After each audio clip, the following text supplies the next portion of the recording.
Miarabantsika mpanaraka ny fandarana olom-pirenenao.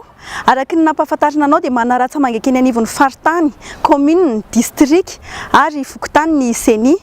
Entina hampirindra sy hanafaingana ny raharaham-pifidianana no antom-pisian'izy ireo, noho izy ireo akaiky kokoa ny vahoaka. Ato anatin'ity fandarana an'io ity dia ndeha ho fantaritsika hoe inona no andraikitra napetraka tamin'izy ireo.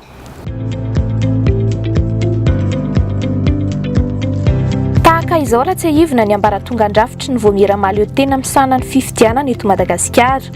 Ny CENI fohy be, ny CEP misahana ny raharaham-pifidianana ny anivon'ny faritany, ny CER ny anivon'ny faritra, ny CED ny anivon'ny district, ny CEC ny anivon'ny commune ary ny agents électoraux ny anivon'ny fokontany. Araka ny fanazavana dia misy ny fehezan-dalàna mikasika ny andraikitra ireo ratsamangaika ny CENI ireo.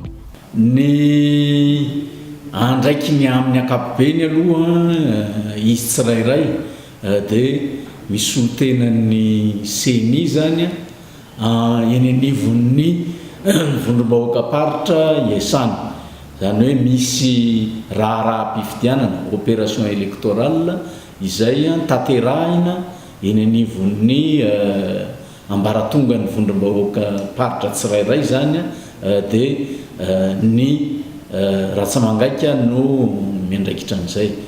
Antom-pisian'ireo ratsamangaika ny CENI ireo araka izany ny fandrindrana ny raharaham-pifidianana eny anivon'ny ambaratonga ny vondrom-bahoaka-paritra manerana ny nosy. Asa goavana ny fanomanana ny raharaham-pifidianana, mila fitsinjarana matotra ireo asa tsy maintsy sahan'ny CENI.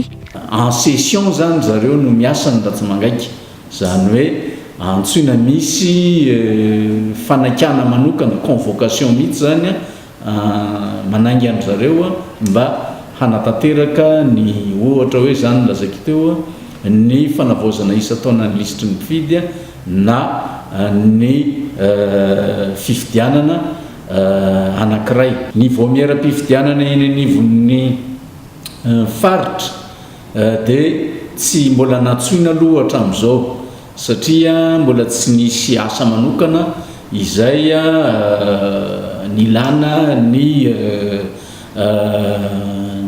nilaina ny fiantsoana azy zany fa ny teo amin'ny ambaratongan'ny district sy ny commune dia efa nanana asa zany dia natsoina hiasa tanatin'ny fotoana izay voafetra ny asany tamin'ny fifidianana loholona iny. Araka izany maro ireo miara-miasa amin'ny CENI fohy be amin'ny fikarakarana ny fifidianana.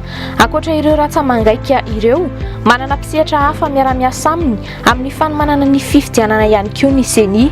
Tafiditra ao anatin'izany ny sehatra fikaonan-doha izay misy ny sokajy 5 arahantsika amin'ny loha hevitry ny fandarana manaraka. Izay no azo natolotra anao tamin'ity androany ity. Ankasitrahina ianao nanaraka izany hatramin'ny farany. Aza donona ny fotoanantsika isaky ny talata sy alakamisy ao aorian'ny vaovao amin'ny teny malagasy. Ny famerenana kosa isaky ny alarobia sy ny zoma amin'ny 8 ora sy sasany maraina. Veloma tompoko.